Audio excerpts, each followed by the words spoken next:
Que el Señor les bendiga, amados hermanos. Antes de pasar al sermón del día del Señor, vamos a cantar el Salmo 46.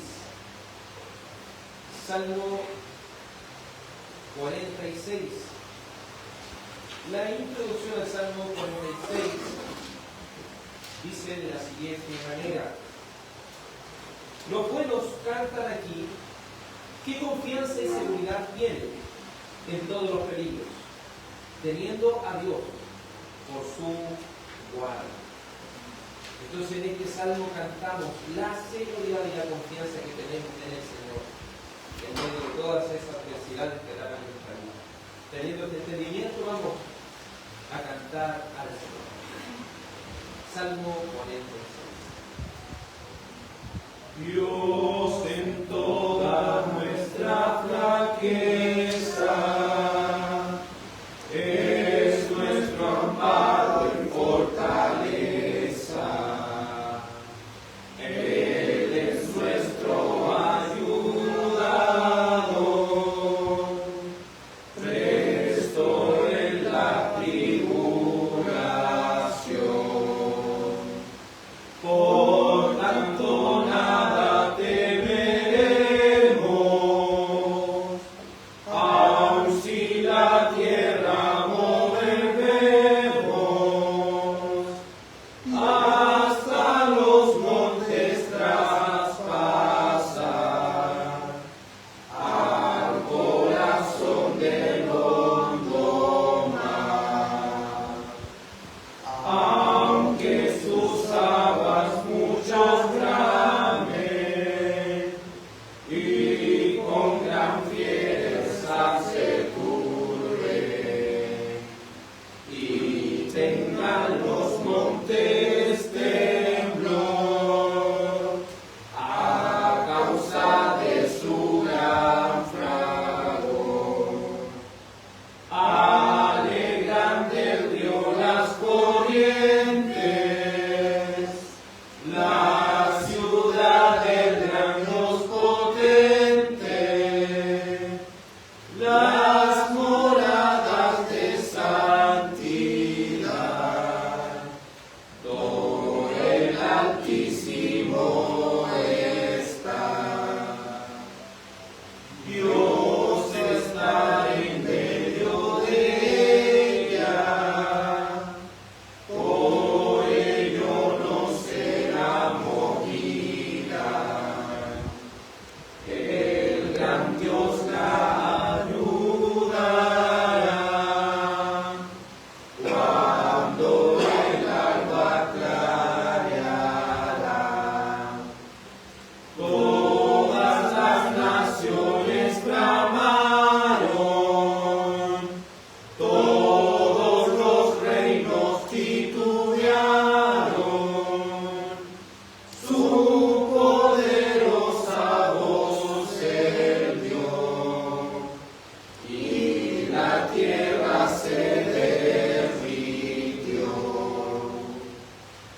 El Señor Dios de las huestes está con nosotros por siempre. Nuestro refugio en turbación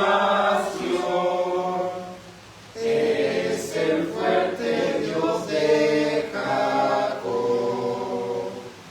Venid pues ante su presencia, ved de Dios obras de potencia, que la guerra que creó ha hecho proezas solo. Él es quien hace que se acabe las guerras que los hombres hacen. Sí.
siempre, nuestro refugio en turbación.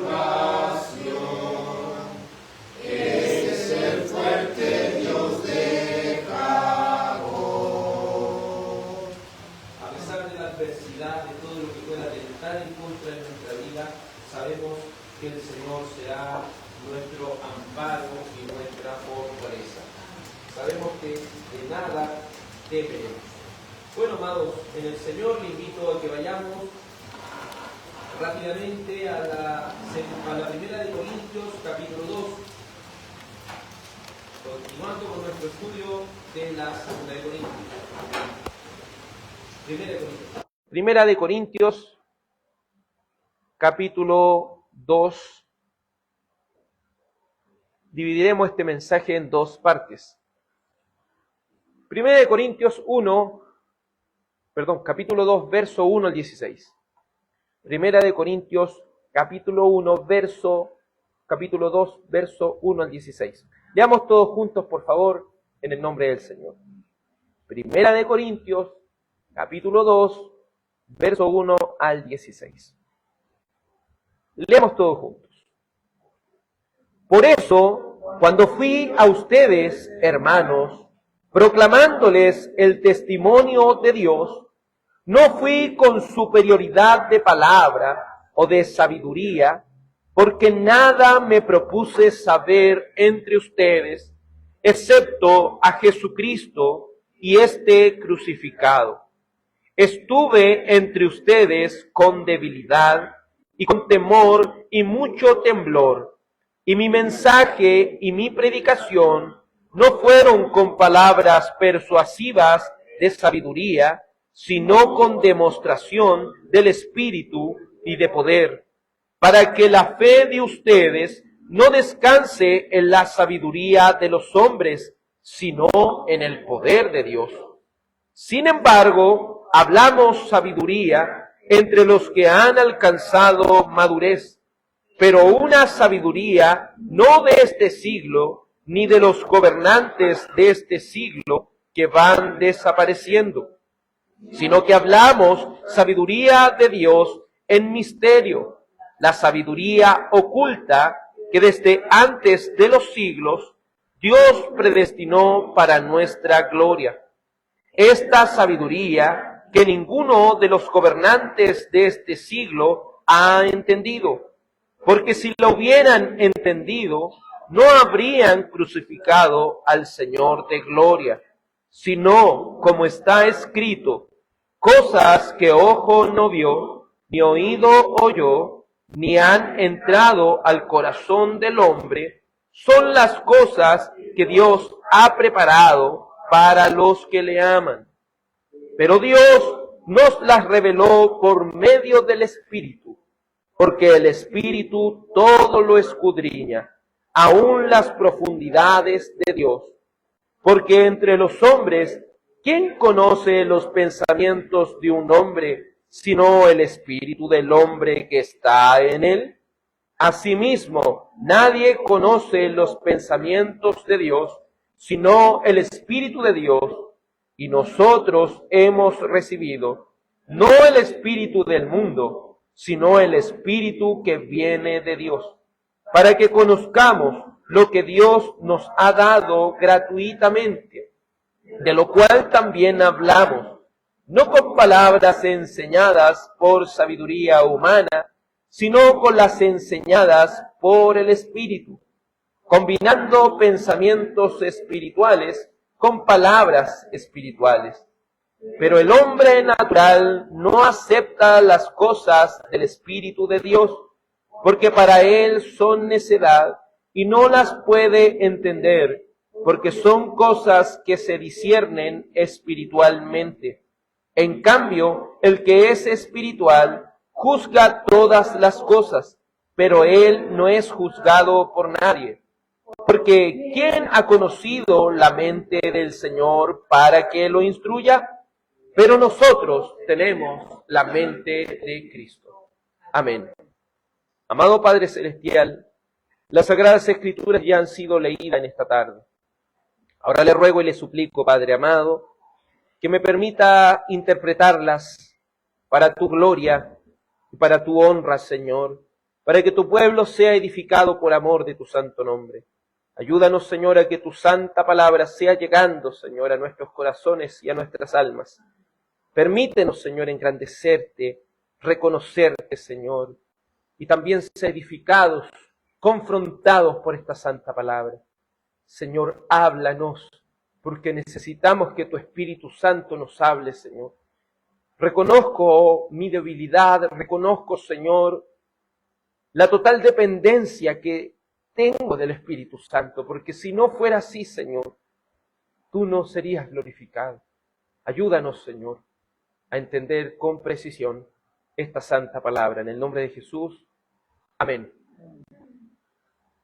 Hoy veremos en este capítulo 2, el Evangelio es sabiduría de Dios. Anteriormente hemos visto que el apóstol le mostró cuál es la causa de sus divisiones. Todo esto provenía de un corazón inmaduro, que buscaba lo suyo propio, que buscaba su orgullo, que buscaba su ambición personal. Y sabemos que esta era una marca cultural de Corinto. ¿Por qué hablamos de que era una marca cultural? Porque en aquellos días, el que tenía el mentor o el sabio más grande, le daba una posición y le adquiría una posición más elevada que el resto. Si usted se abanderaba del sofista o del filósofo más grande, eso quiere decir que usted dentro de la sociedad era alguien más grande que el resto. Pero vemos que el apóstol les muestra, tal como el libro de Santiago dice, esa sabiduría es terrenal, animal y diabólica. Ya que Dios, por medio del apóstol, le muestra a esta iglesia de Corintios que Él no eligió a los más sabios. Aunque había sabios, la mayoría de ellos no eran sabios. La mayoría de ellos no eran de los más fuertes ni de los más ricos, sino que Dios había elegido de lo vil de este mundo. Es decir, para que ellos entendieran su pecado, ellos debían entender su incapacidad, ellos debían entender su total depravación, debían entender, amados hermanos, que ellos fueron salvados por la gracia de Dios y no por su posición social. Ellos habían sido salvos por la gracia inmerecida, por ese favor inmérito. Pero ahora en este segundo capítulo profundizará un poco más el apóstol acerca de la sabiduría que proviene de lo alto, de donde el santo evangelio de Cristo es el pináculo, porque sabemos que en esta sabiduría es la que el pueblo de Dios tiene que ser edificada. Entendamos que esta carta no era una carta dividida por capítulos ni por versículos, así que lo que se dice en el capítulo 2 tiene mucho que ver con lo que está diciendo al principio. Por eso, ¿cómo parte? Por eso, dentro del lenguaje, dentro de la gramática es como un conector, es un conector. Por eso, ¿qué? Anteriormente dijo en el verso 30, pero por obra suya están ustedes en Cristo Jesús, el cual se hizo para nosotros sabiduría de Dios y justificación, santificación y redención, para que tal como está escrito, el que se gloríe, gloríese en el Señor. En el primer capítulo, en el final, ellos pueden tener un choque de realidad. Ustedes no van a ser más sabios por abandonarse de Pedro, no van a ser más sabios y van a tener una posición más elevada por abanderarse de lo que es Pablo o Apolos. Ni siquiera van a tener una posición más elevada si dicen, no, a mí me enseña Cristo solamente. La verdad de las cosas es que nosotros debemos conocer cuál es nuestra condición y debemos entender que el evangelio de Pablo, de Apolos y de Pedro es un mismo evangelio. Y es el evangelio de nuestro Señor Jesucristo. Veremos en primer lugar que el evangelio es sabiduría en Cristo. En segundo lugar, el evangelio es sabiduría en misterio. En tercer lugar, el evangelio es sabiduría en revelación espiritual. Porque el Espíritu es el que revela este misterio. El hombre natural no puede percibir este misterio y el hombre espiritual aplica esta verdad a su alma. Vamos por la primera parte. El Evangelio es sabiduría en Cristo. Por eso parte y dice, por eso, es decir, porque ustedes son lo vil de este mundo. Por eso, porque ustedes no son los sabios. Por eso, porque ustedes están incapacitados. Antes estaban incapacitados para venir a este Evangelio. Por eso, cuando fui a ustedes, hermanos, proclamándoles el testimonio de Dios, no fui con superioridad de palabra o de sabiduría. Es decir, el apóstol no fue a ellos a proclamarles el Evangelio como los sabios querían. ¿Se acuerdan lo que le había reclamado el apóstol en 1 Corintios 1:22? Dice, porque los judíos piden señales y los griegos, ¿qué piden? Sabiduría. Por eso el apóstol Pablo, haciendo este contraste, ustedes piden sabiduría. La mayoría de la iglesia de Corinto eran personas, si lo podemos decir, gentiles. Entonces ellos estaban conformados a esa ideología. Lo que querían hacer era una especie de sincretismo. El sincretismo es mezclar dos cosas que son totalmente opuestas y diferentes. Entonces ellos querían mezclar lo que es la ideología sofista con lo que es el Evangelio. Recuerden, en aquella cultura, si usted, un ejemplo, tenía a Platón como su filósofo por excelencia, usted tenía una posición más grande que abanderarse de un filósofo que nadie conocía. ¿Me entiende? Si usted tenía el más grande orador de parte de usted y tenía a sus hijos estudiando con ese orador, eso le colocaba en una posición más alta que el resto. Entonces, en una especie de sincretismo, de mezclar estas verdades culturales con verdades bíblicas, ellos dijeron, entonces si yo soy de parte de Pablo, yo soy mejor que tú, que estás de parte de Pedro, por ejemplo.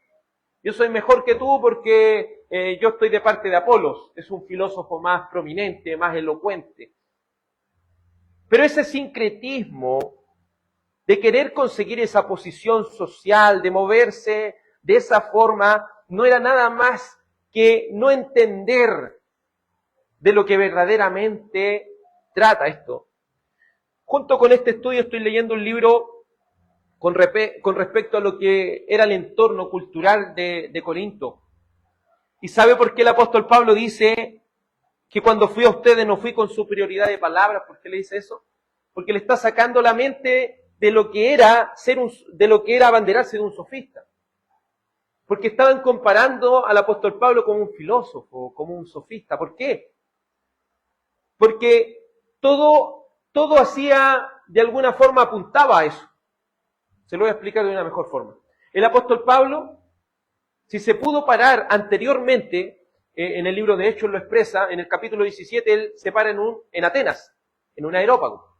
Atenas queda al frente de lo que es Corinto, por eso el apóstol Pablo estuvo en Atenas primero y después se fue a Corinto. Tanto en Atenas como Corinto, obviamente, ellos estaban muy metidos en lo que era la filosofía, estaban muy metidos en lo que era el humanismo, estaban muy metidos en lo que era todo esto. Entonces, cuando el apóstol Pablo llega y predica el Evangelio, predica esto, a ellos les impacta. Obviamente porque el Espíritu Santo los transforma y toma todo esto. Pero ellos, luego de tomar toda esta verdad, dicen, es como que hacen la diferencia. O no, hacen como la comparación. El apóstol Pablo hablaba muchos idiomas. Entonces eso lo colocaba en una posición social alta. Recuerde que la mayoría de la gente de aquel entonces eran analfabetos. Entonces, ya que el apóstol Pablo supiese leer, supiese escribir y supiese varios idiomas, eso lo colocaba como alguien prominente, ¿cierto? Aparte de eso, que él pudiese viajar a lo largo de varios países, eso también le daba una posición, porque no cualquiera como hoy en día. Imagínense, si ahora que hay tanta tecnología cuesta viajar y no cualquiera puede viajar a tantos lugares, imagínense, el apóstol Pablo viajaba por todo el mundo de aquel entonces. Entonces, para ellos, el apóstol Pablo manejaba idiomas, podía movilizarse en diferentes países. Y no solo eso, Si usted puede analizar la vida del apóstol Pablo, se va a dar cuenta que él también podía moverse por las clases sociales. Él podía estar con las personas más adineradas, podía estar con las personas más pobres. Entonces, era muy parecido a lo que era ser un sofista, que manejaba idiomas, que se podía mover entre las clases sociales, que manejaba también lo que es la escritura, tenía la elocuencia, tenía esa capacidad de impactar con las palabras a las personas. Entonces ellos estaban diciendo, ya ves, este es un sofista cristiano, si lo podemos decir así. Pero el apóstol Pablo los aterriza y les dice, por eso cuando fui a ustedes, hermanos, proclamándoles el testimonio de Dios, ahí le dejan claro, yo no los vengo a impactar, yo cuando fui a ustedes yo no los vine a impactar con un conocimiento mío. Yo vengo a predicar el testimonio de ¿quién? El testimonio de Dios. Y no lo hice con superioridad de palabras o de sabiduría, ¿cierto? En el sentido de sabiduría de este mundo. Entiendan, yo no soy un sofista. Entiendan, yo no soy esa clase de personas que ustedes creen. Y dice, porque nada me propuse saber entre ustedes excepto a Jesucristo y a este crucificado. Mi mensaje es el Evangelio, porque el Evangelio es la sabiduría de Dios. El Evangelio es la sabiduría de Dios. Cualquiera que no tuviese conocimiento más profundo del cristianismo hubiese sincretizado, hubiese conciliado estos dos diferentes pensamientos. Pero el apóstol les recuerda que cuando fue ellos no fue con superioridad de palabras ni con sabiduría de este mundo. Ellos debían recordar que lo que Pablo les anunció, ¿qué fue? El Evangelio. Les anunció a Cristo crucificado. Si hay algo que nunca la iglesia debe olvidar, es entender que el Evangelio es el centro. Es entender que nuestro tema principal es el Evangelio y que esto debe acompañar a cada parte de nuestras escrituras. Porque la escritura es cristocéntrica. Cristo es el centro de la escritura. Y si no interpretamos la escritura a la luz de Cristo, vamos a llegar a muchas cosas diferentes. Necesitamos que nuestra interpretación sea cristocéntrica. El movimiento pietista alemán, movimiento que se caracterizaba en el siglo XVIII por promover que toda práctica y vida del creyente de la iglesia estuvieran exclusivamente basadas en la Biblia. Buscaban que los creyentes tuvieran una intensa sinceridad moral y una austeridad material evidente. Este movimiento pietista se dio en la iglesia luterana, obviamente después de la Reforma, ya estamos hablando en el siglo XVIII. Que este movimiento de piedad o movimiento pietista lo que promovía era eso de vivir, de practicar la vida y no solo llenarse de conocimiento. Pero eso lo hacía también un movimiento súper simplista y un movimiento que a su vez carecía de una teología. Y aquí va el punto, mire. Ellos tenían una pobreza teológica, pero a su vez critican lo siguiente.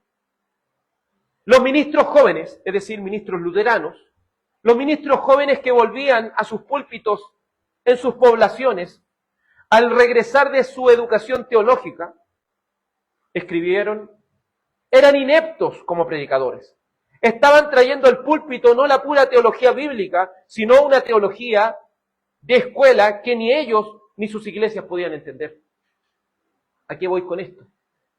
Si lo aplicamos más adelante en la historia de la iglesia, entendemos de que el movimiento teológico ha servido muchísimo. Pero el movimiento pietista dijo, sí, pero ¿sabe lo que está pasando con la teología?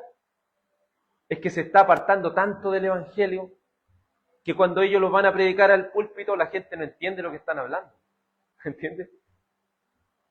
Hacen de la teología algo tan elevado que la gente ya no está entendiendo. ¿A qué me estoy refiriendo con esto? Si bien el problema de los corintios era sincretizar, es decir, fusionar de alguna forma la predicación cristiana con la retórica sofista, hoy en día uno de los cuidados que deben tener todos aquellos que desean crecer en el conocimiento de Dios.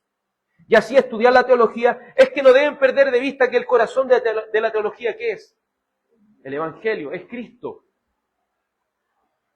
Pues necesitamos tanto de la teología sistemática, es decir, de estas doctrinas teológicas profundas, pero también necesitamos de la teología bíblica, de cómo a partir de las Sagradas Escrituras nosotros también vamos viendo lo que el Señor quiere de nosotros. Necesitamos de la teología pastoral también.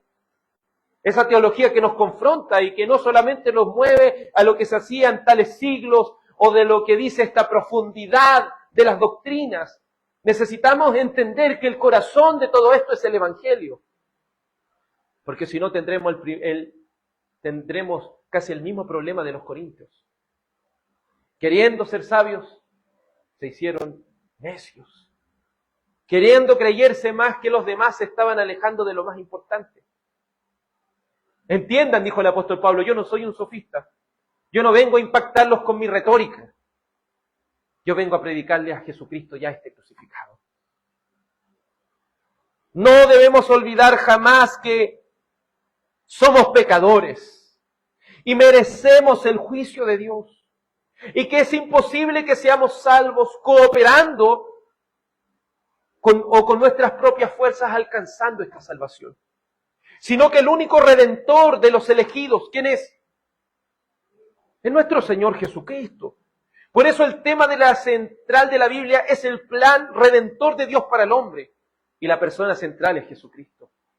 Por eso el tema central de la Biblia es el plan redentor de Dios para el hombre. Pero la persona central, ¿quién es? Es Cristo. Por eso decimos con toda propiedad, si tu teología no está anclada en tu corazón, en nuestro Señor Jesucristo, tu conocimiento acerca de Dios es vacío y no podrás salvarte ni salvar a otros. Hoy en día, hermano, gracias a Dios, hay una gran cantidad de teología que está impartiéndose en las redes sociales, todos los que hoy en día las redes sociales es lo que más le quita el tiempo a las personas, pero aquellos que quieren a veces ocupar bien el tiempo la utilizan escuchando a teólogos de redes sociales, escuchando a teólogos y sus disputas. ¿Y acaso no está pasando el mismo desorden en Corinto? No, yo voy a defender esto, yo voy a defender esto otro, las grandes discusiones, pero mi pregunta más básica es, ¿a dónde se congregan? ¿Quiénes son sus pastores?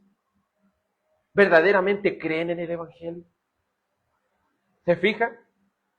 Con esto no estoy diciendo que la teología es mala, como les he dicho, lo estoy estudiando. Pero con esto también quiero que usted entienda que no por escuchar a un teólogo tal o cual en una red social, eso lo va a hacer un supereminente predicador. Si ellos no están anclados al Evangelio, si su teología no lleva y no apunta al Evangelio, esa teología ha perdido el rumbo. Esa teología verdaderamente se está volviendo una filosofía, se está volviendo, hermano, una supereminencia más allá, pero a la vez se está alejando más y más a lo que es la sabiduría de este mundo. Porque la sabiduría de Dios es en Cristo. La sabiduría de Dios es sabiduría en Cristo. Por eso el que quiera ser sabio tiene que ser sabio ¿en qué? En el Evangelio. Y de ahí nosotros vamos colocando las teologías, ¿cierto? Vamos colocando todos estos estudios profundos, pero todo esto tiene que estar anclado al Evangelio en nuestro corazón. El apóstol Pablo dice también lo siguiente, verso 3, estuve entre ustedes con debilidad y con temor y mucho temblor. Y mi mensaje y mi predicación no fueron con palabras persuasivas de sabiduría, sino con demostración del Espíritu y de poder, para que la fe de ustedes no descanse en la sabiduría de los hombres, sino en el poder de Dios. Dice, cuando fui entre ustedes, recuerden, porque parece que habían olvidado cuando el apóstol Pablo llegó, yo cuando fui a ustedes, ¿cómo estuve entre ustedes? Con debilidad, con mucho temor y temblor. ¿Qué está queriendo decir? ¿Fui un cobarde al predicar? No. Es lo que está diciendo, mire, de acuerdo a la sabiduría de este mundo. Cuando fui entre ustedes me vieron como alguien débil. ¿Me entiende, no? ¿Me vieron acaso como un sofista poderoso ahí, elocuente, capaz de con su retórica derribar? No, me vieron con debilidad, me vieron con esa necesidad de predicarle. A eso se refiere temor y temblor, esa necesidad de que él tenía de que los demás creyeran en este evangelio. Pero está diciendo que ante los ojos del mundo esta sabiduría en Cristo es una sabiduría débil, es una sabiduría carente, es una sabiduría de temor, de temblor, ¿se fija? Entonces está diciéndole en el fondo, si ustedes creen que mi sabiduría en Cristo es igual a la sabiduría de este mundo, están errando, porque para el mundo esto no es sabiduría. Esto como aplicación, una de las primeras aplicaciones que podemos ir haciendo, cuando le predicamos a las personas, y eso conversamos con un compañero de trabajo, mientras estábamos con otros compañeros ahí, cuando predicamos muchas veces el Evangelio, un chileno de nuestra sociedad va a decir, sí, pero es que, una de las cosas que dicen, sí, pero es que eso es para la gente que tiene tiempo. Lo primero que le van a decir, sí, es que ir a la iglesia, al Evangelio, eso es para la gente que tiene tiempo. Otra cosa es para la gente que está desocupada, no tiene cosas que hacer, y tienen eso para distraerse, ¿me entiendes? No, es que yo algún día, cuando tenga tiempo, voy a ir. ¿Qué quiere decir eso? Que dentro de la sabiduría humana, dentro de la sabiduría de este mundo, servir al Señor, ¿qué es lo que es? ¿Es algo sabio? No, pues lo más tonto que alguien podría hacer. Venir, gastar su único de su descanso que tiene para venir a escuchar una palabra. Una palabra de alguien, como dicen ellos, de alguien que usted no vio. ¿Quién ha visto a Dios? Dicen ellos. ¿Quién vio a Jesucristo? ¿Quién? Ellos cuestionan muchas cosas. En palabras simples, el apóstol les recuerda que quien los llevó a la fe no fue su capacidad, no fue su fortaleza y no fue su elocuencia. Quien los llevó a la fe fue el Espíritu Santo. Quien los llevó a esta sabiduría es el Espíritu Santo. Quien los llevó a Cristo es el Espíritu Santo. Que para el mundo es locura. La predicación del Evangelio para el mundo es locura. No tiene sentido. Pero para la iglesia, para los que han nacido de nuevo, es poder de Dios. Es poder de Dios para salvación a todo aquel que cree. Por eso, amados hermanos, aquellos que no han nacido de nuevo, el hombre natural no percibe las cosas que son del Espíritu. Más adelante el apóstol lo va a decir. El hombre que no ha nacido de nuevo, sin un nuevo nacimiento, no va a comprender la sabiduría que hay en el Evangelio, la sabiduría que hay en Cristo. Recuerden que su fe no debe descansar en algún predicador, en alguna denominación, sino que su fe debe descansar en aquel que los redimió, en aquel que pagó por sus pecados en la cruz del Calvario. Porque su sabiduría es ¿en quién?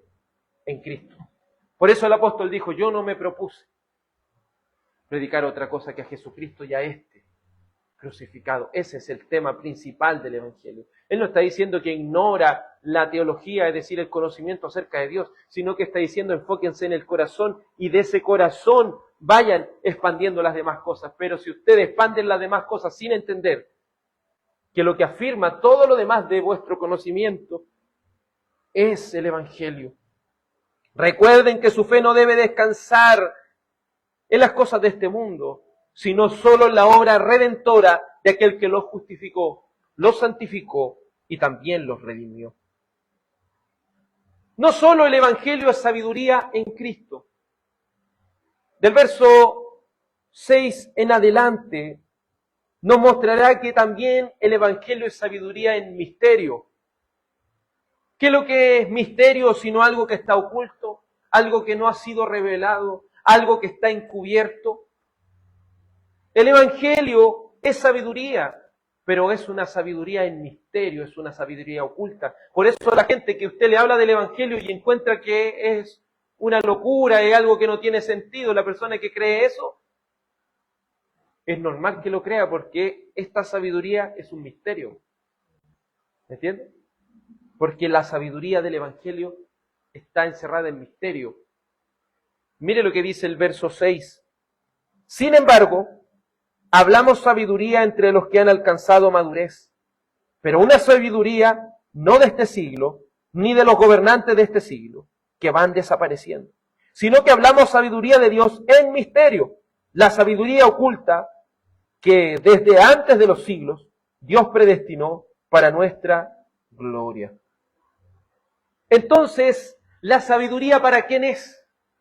Es para aquellos, y cuando hablamos de la sabiduría evangélica, de eso estamos enfocados, ¿cierto? La sabiduría en Cristo. La sabiduría en Cristo es para los más entendidos dentro de la congregación. La sabiduría en Cristo es para los teólogos, para los más capaces. Dice aquí, la sabiduría es para los que han alcanzado madurez. ¿Quiénes son los que han alcanzado madurez entonces? Sino todos aquellos que han nacido de nuevo. Porque si una persona no ha nacido de nuevo, no le va a encontrar sentido, una vez más se lo digo, no le va a encontrar sentido al Evangelio. No le va a encontrar sentido a lo que es esto, porque para ellos esto no es sabiduría. Porque bajo los lentes de la sabiduría humana esto no tiene sentido.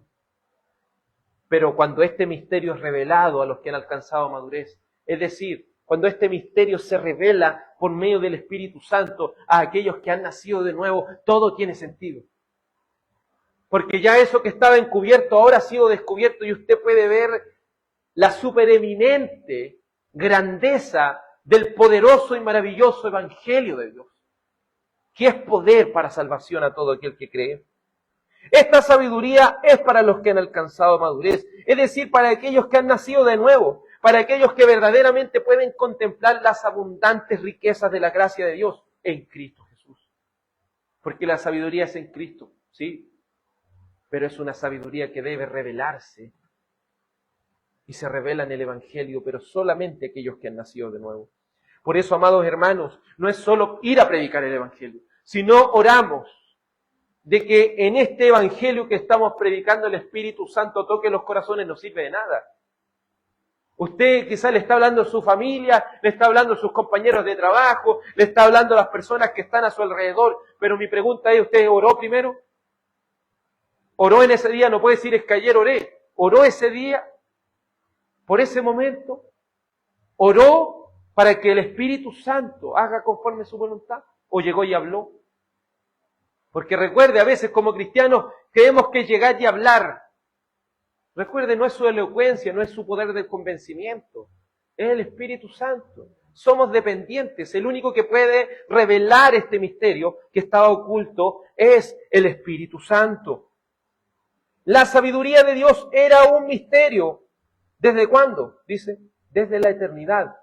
Porque habla, me gusta mucho, y esto también nos da un paso para entender el amilenialismo, es decir, cómo entendemos los últimos tiempos.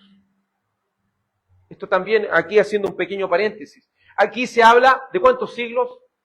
Solamente de 2 siglos, porque está hablando del presente siglo, ¿cierto? De los gobernantes de este siglo. Pero la palabra también nos habla de un siglo venidero. ¿Entiende? Y también de algo que estaba antes de los siglos. En la eternidad Dios vivía antes del presente siglo, ¿se fijan? Y aún antes del presente siglo, Él ya había, como dice, y no quiero parafrasear esto para que lo leamos nuevamente, dice, sin embargo hablamos sabiduría en los que han alcanzado madurez, pero una sabiduría no de este siglo. Para Dios solamente existen 2 siglos. Este siglo y el venidero. ¿Se fijan? ¿A qué nos referimos de este siglo? Desde Adán hasta que el Señor venga por segunda vez. Existe este siglo para el Señor y el venidero. Por eso dice, pero no una sabiduría de este siglo, ni de los gobernantes de este siglo, que van desapareciendo. ¿Se fija? Habla de gobernante, habla de siglo, no en el sentido de 100 años, sino en el sentido de una cantidad de tiempo a la cual ha venido, ¿cierto?, desde el origen del hombre hasta la segunda venida del Señor. Dice, desde antes de los siglos, Dios predestinó para nuestra gloria. Es decir, la predestinación, ¿cuándo ocurre? Antes de la fundación del mundo, antes de estos siglos, antes de este siglo y antes obviamente del venidero. Entonces Dios predestinó que toda esta sabiduría llegara hacia nosotros en este presente siglo. Y así usted puede ir viendo después que el Señor, ¿cierto? Para terminar el paréntesis, dice a los que han alcanzado los fines de los siglos. El fin del siglo, ¿se fija? O recibirá esta recompensa en este siglo y en el venidero. Así usted puede ir viendo cómo Dios mira a través de siglos, solamente un siglo y el venidero todas las cosas. Todo esto utilizando un lenguaje muy profético con el cual el Señor podía decir las cosas. Mire, Mateo 11, 25 al 30 dice: en aquel tiempo Jesús dijo: te alabo, Padre, Señor del cielo y de la tierra, porque ocultaste estas cosas a sabios e inteligentes y las revelaste a los niños. Sí, Padre, porque así te agradó. Todas las cosas me han sido entregadas por mi Padre, y nadie conoce al Hijo sino el Padre, ni nadie conoce al Padre sino el Hijo, y aquel a quien el Hijo se lo quiera revelar. Vengan a mí todos los que están cansados y cargados, yo los haré descansar. Tomen mi yugo sobre ustedes y aprendan de mí, que yo soy manso y humilde de corazón, y hallarán descanso para sus almas, porque mi yugo es fácil y mi carga ligera. Recuerde que antes de que Dios creara los siglos, Él había predestinado, ¿qué cosa? La sabiduría que viene de lo alto. La sabiduría, si la pudiésemos decir, la sabiduría evangélica. La sabiduría que es en Cristo fue predestinada para que en este siglo la conociésemos por medio de ¿quién? Por medio de Jesucristo. Por eso Él, ¿qué dice? Te alabo, Padre, porque ocultaste estas cosas de los sabios y de los inteligentes. Es decir, ocultaste estas cosas de la sabiduría de este mundo. ¿Y se la revelaste a quién? A los niños. Entendamos esto, amados. El Señor ha escondido de la ciencia y de la sabiduría de este mundo este evangelio. Por eso nadie, a través de la ciencia, nadie, a través de lo que es el conocimiento de este mundo, podrá llegar al conocimiento del evangelio nunca, jamás. Porque para que el conocimiento del evangelio llegue a nosotros, debe ser solamente por el Espíritu Santo y a través de la revelación especial. Recuerde que quien trajo la revelación especial, y cuando hablo de revelación especial estoy hablando de la Biblia. ¿Quién trajo esta Biblia? ¿Quién fue? El Espíritu Santo, porque el Espíritu Santo fue quien inspiró a estos hombres. Pero el Señor Jesucristo puede decir que este evangelio estaba oculto, y está oculto de la revelación natural. Nadie con la revelación natural que observe lo que son las estrellas, que observe lo que es cierto, las distintas sabidurías y ciencias que hay en este mundo, podrá de alguna forma conocer el evangelio. Podrá de alguna forma llegar a la conclusión de la existencia de un Dios. Podrá de alguna forma llegar al conocimiento de que este Dios es todopoderoso, de que es una persona, es un ser moral. Quizás podrá llegar a todo eso, pero nunca podrá llegar a conocer a Jesucristo, porque el evangelio de Jesucristo se conoce solamente por revelación. ¿Y quién ha conocido esta revelación sino a quienes el Hijo quiera y a quien el Padre quiera revelar? ¿Y cuál es esta revelación? ¿Cuál es esta revelación? El evangelio. ¿Por qué? Porque antiguamente los judíos habían llegado a sistematizar tanto lo que es la ley, que ellos terminaron creyendo que para cumplirle a Dios tenían ellos que cumplir, ¿qué cosa? La ley. Entonces, como ellos estaban trabajados, estaban cargados, ellos estaban constantemente luchando en contra de la ley para poder portarse bien y no podían. Pero el Señor dice: Padre, te doy gracias porque escondiste estas cosas de los sabios, es decir, de los eruditos, y se las revelaste a los niños. Sí, Padre, porque así te agradó. Por eso vengan a mí todos los que estén trabajados y cargados, yo los haré descansar. Mi yugo es fácil, es ligera mi carga. Entonces Él está revelando que el evangelio es un evangelio de gracia, que el evangelio es un evangelio de Cristo mismo, en el cual Él carga con nuestros pecados.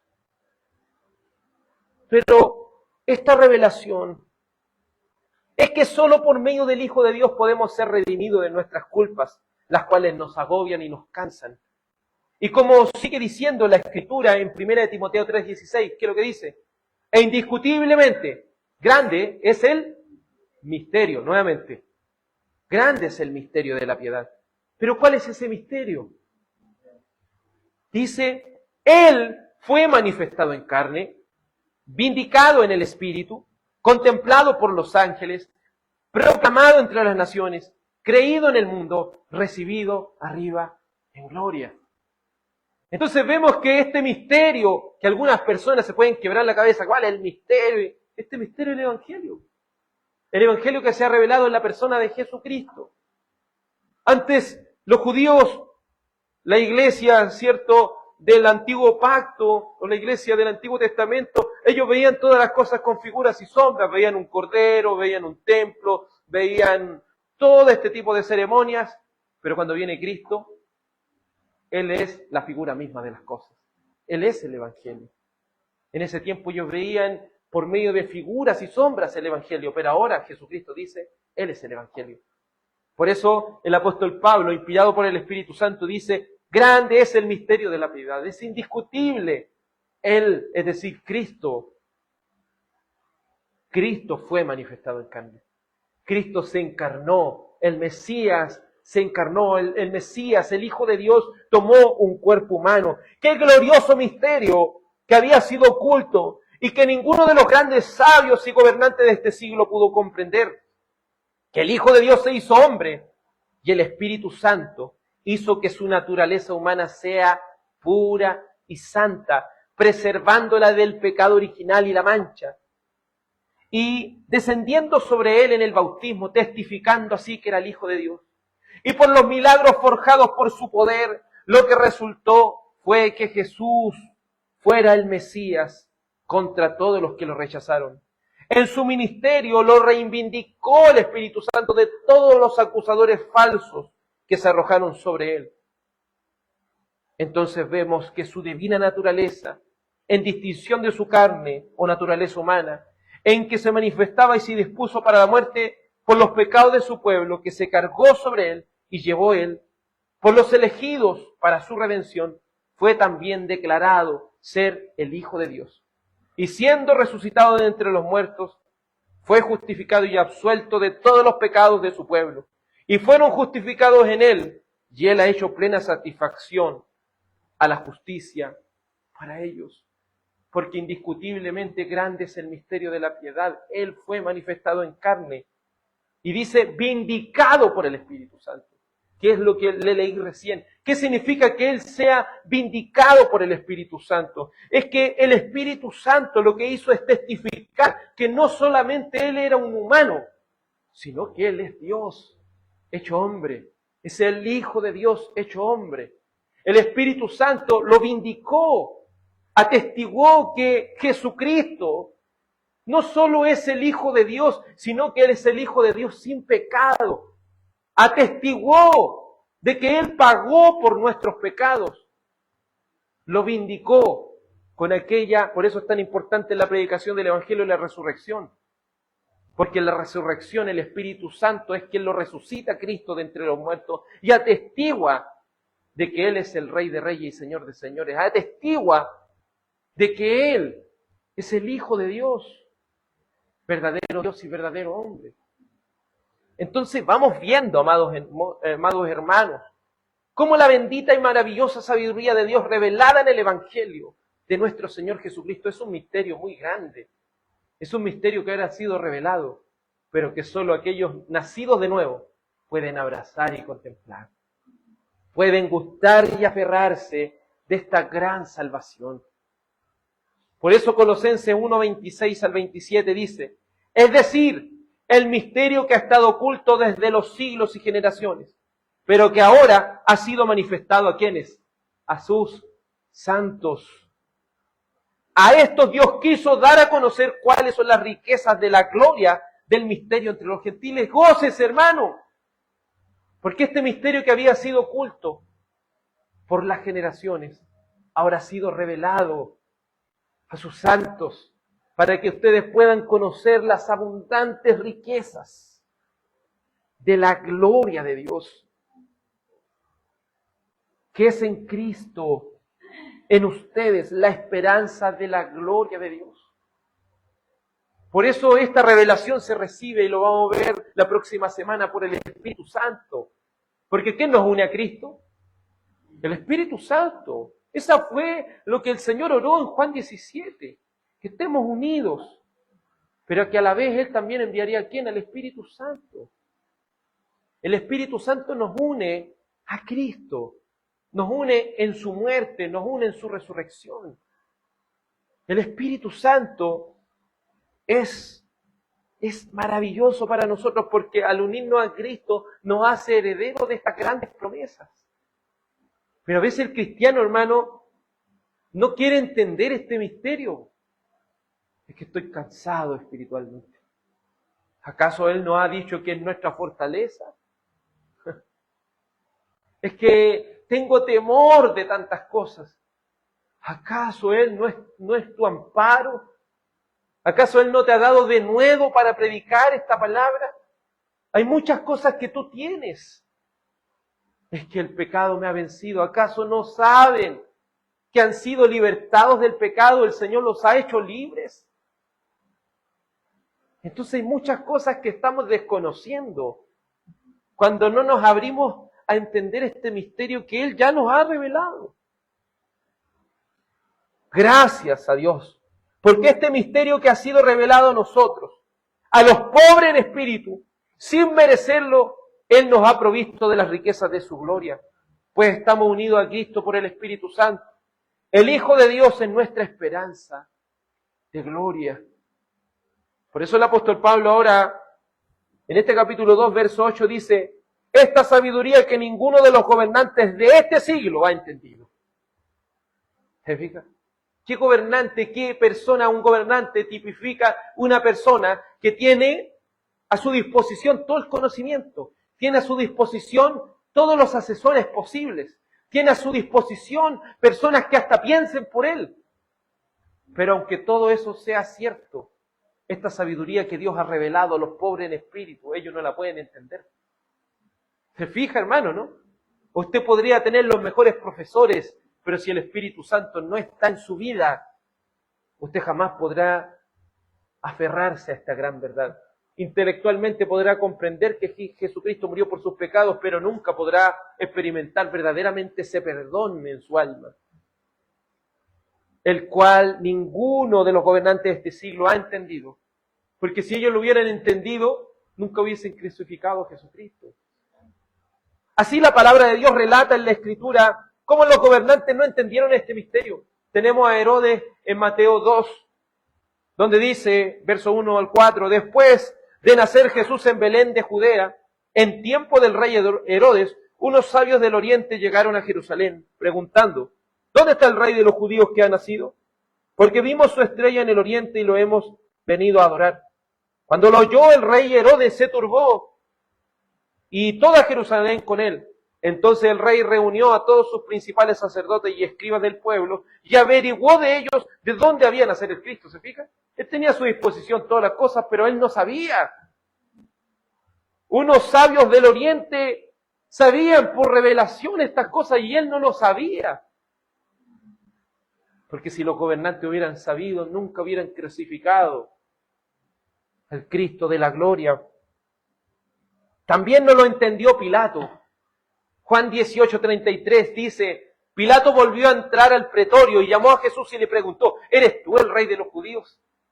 Pilato, un hombre educado, un hombre que tenía a su disposición asesores, tenía a su disposición lo que es la sabiduría, tenía conocimiento de escritura, de lenguas, de cuántas cosas. Pero el Señor le plació esconder estas cosas de los sabios y revelárselas a los niños. ¿Se fija qué comparación está haciendo el apóstol Pablo? Si ustedes quieren ser como los sabios de este mundo, quieren comparar esta sabiduría de Dios con la sabiduría de este mundo, pero no tiene comparación. Es poder de Dios para salvación a todo aquel que cree, porque esta salvación está segura en ¿quién? En Cristo y solo en Cristo. Esto nos deja en claro que con la sabiduría de este mundo ni los más capaces, ni los que tienen más acceso al conocimiento y al consejo son capaces de contemplar este misterio del Evangelio de nuestro Señor Jesucristo. De aquí se desprende este texto, que muchas veces es mal aplicado. Miren lo que dice el verso 9. Sino como está escrito, cosas que ojo no vio, ni oído yo, ni han entrado al corazón del hombre, son las cosas que Dios ha preparado para los que le aman. Me llama la atención que hasta yo mismo he hablado de este texto, lo he interpretado de mala manera. ¿Por qué lo digo de mala manera? Porque ahora recién estudiando, los corintios pueden entender de qué trata. Uno siempre utiliza este texto para hablar de qué. Para hablar de las abundantes riquezas del cielo, ¿cierto? Para hablar de la hermosura del cielo, cosas que ojo no vio, ni oído yo, ni han subido al corazón del hombre, son las que Dios tiene preparadas para los que le aman. Uno la toma más por ese lado. Pero aquí ¿de qué está hablando, hermano? Del Evangelio. El Evangelio no puede ser visto por el hombre natural. El Evangelio no puede ser oído por el hombre natural. El Evangelio no puede ser entendido en el corazón del hombre. Pero el Evangelio puede ser entendido por aquellos a quienes Dios ha amado. ¿Acaso esto no produce gozo en su corazón?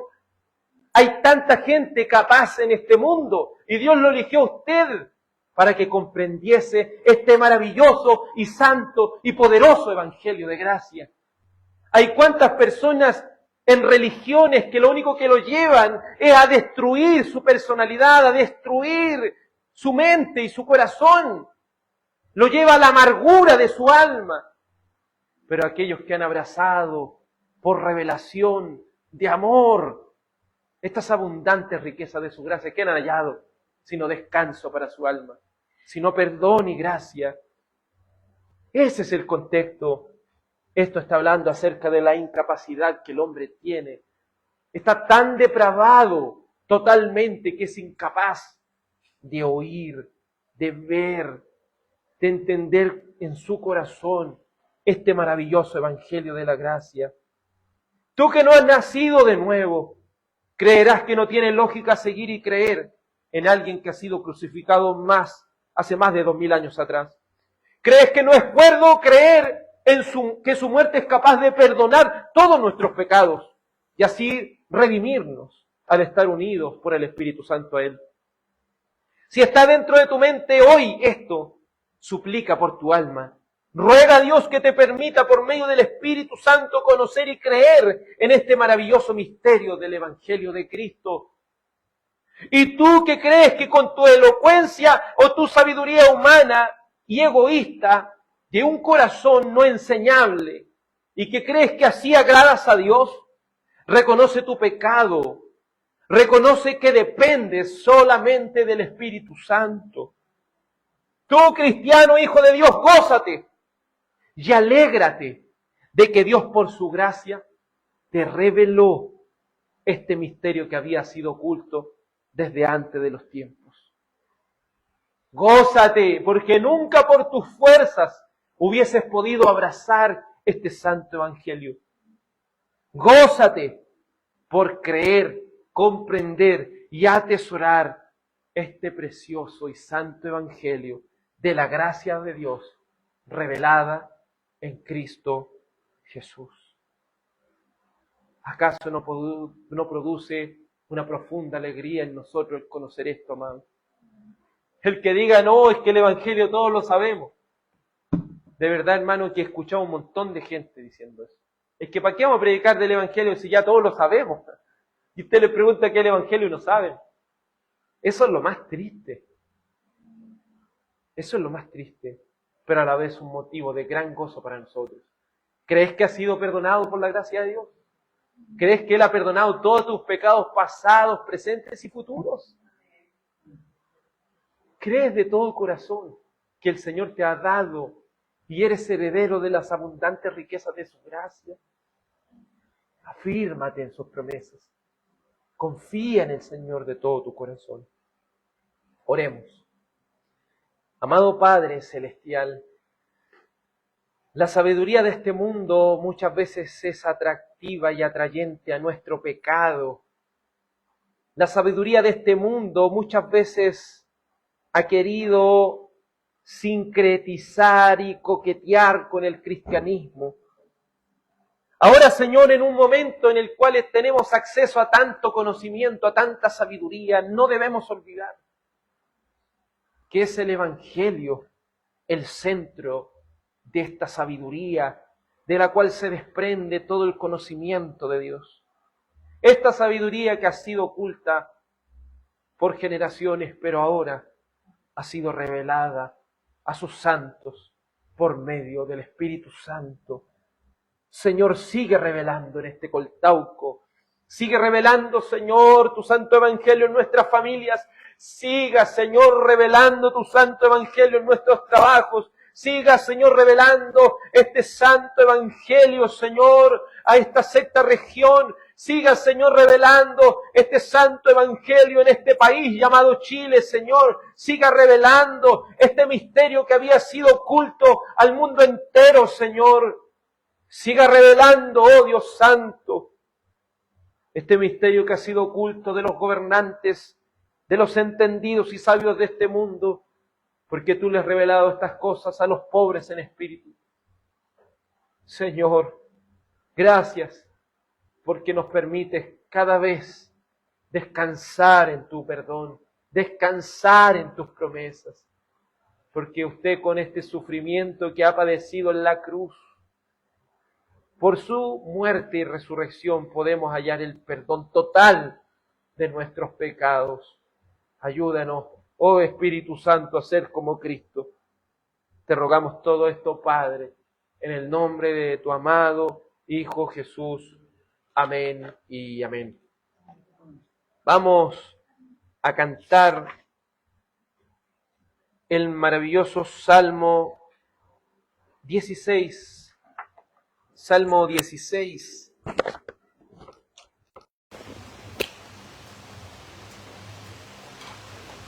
Que habla mucho acerca de lo que hemos visto hoy.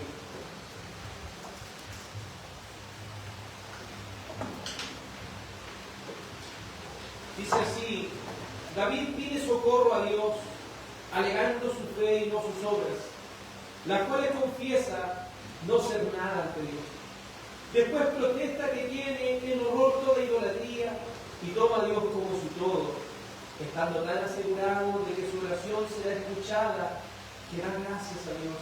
Y se asegura no solo de alabarlo aquí abajo, sino también con mucho mayor felicidad después de la muerte, en virtud de la resurrección del Mesías, lo cual él predice expresamente, tal como está expuesto en el capítulo 2 y 13 de los Hechos. Salmo que contiene un verdadero patrón de oraciones para los creyentes que la merecen en esta vida. Solo en Cristo hay perdón. Cantemos este maravilloso Salmo 16 para aquellas almas agobiadas. Guárdame tu poderoso Dios, porque yo en ti solo he confiado. Dijiste, oh mi alma, Señor, tú eres el Señor Dios exaltado, pero a ti el bien que yo haya hecho no te podrá nunca traer provecho. Para los santos que en la tierra están, y para los nobles mi complacencia, mas los dolores se aumentarán. Quien a otro Dios sigue con diligencia, no ofrece su libación de sangre, ni en mis labios tomaré yo sus nombres. El Señor es la gloriosa porción de mi herencia y hambre de mi copa. Fiel en tu mano sustentas, Señor, mi suerte y gracias a ti.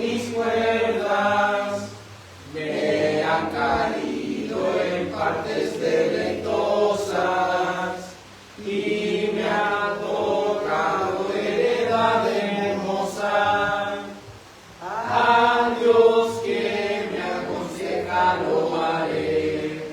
A mi conciencia durante las noches me enseña la senda que seguiré.